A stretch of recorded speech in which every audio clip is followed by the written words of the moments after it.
আসসালামু আলাইকুম, সবাই কেমন আছেন? আমি নূরের আম্মু সপরিবারে ভালো আছি। আজকে গিয়েছিলাম একটা আলমিরা কিনতে।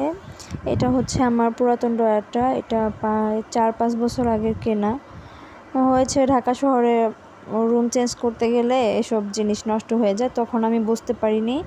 দেখতে সুন্দর লেগেছে, কিনে নিয়েছি। এইগুলো নূরের বাবার ভুলের কারণে অনেক তাড়াতাড়ি নষ্ট হয়ে গেছে। আর এইদিকে যেটা হয়েছে, ওঠানামা করার সময় দেয়ালে ঘষা লেগে নষ্ট হয়ে গেছে। এখন ইঁদুর এরকম শুরু করছে, এটার ভিতরে কোনো কাপড় রাখা যায় না। তো মনে করলাম যে একটা আলমিরা নিয়ে নেই। তো অনেক চিন্তা ভাবনা করে দেখলাম যে আমি তো কিছুদিনের মধ্যে 2-1 বছর বা তারও কম সময়ের মধ্যে গ্রামে চলে যাব।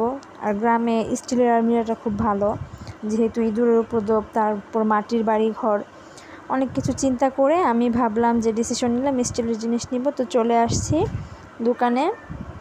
এখানে অনেকগুলো আলমিরা আমি দেখেছি, এর মধ্যে এই আলমিরাটা আমার একটু ভালো লেগেছিল এবং এর পাশে একটা আছে, এটাও ভালো লেগেছে। তবে আগে যেটা দেখলাম ওইটার ভিতরে অনেক খিজিবিজি, আমার কাছে এটা ভালো লেগেছে এবং প্রাইস আমার বাজেটের মধ্যে ছিল।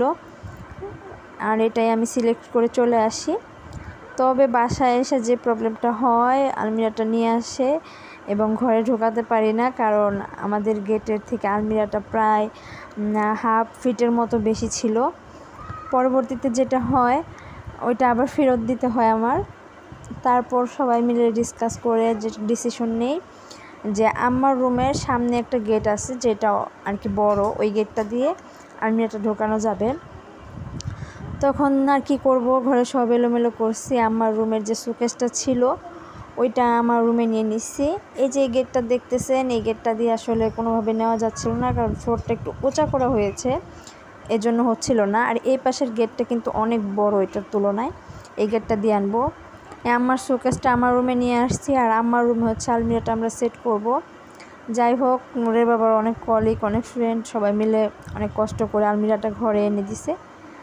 এখন অবশ্য আমার শান্তি লাগতেছে। ভিডিওটা পছন্দ হলে লাইক করবেন, কমেন্ট করবেন, সবাই আমার চ্যানেলটা সাবস্ক্রাইব করবেন।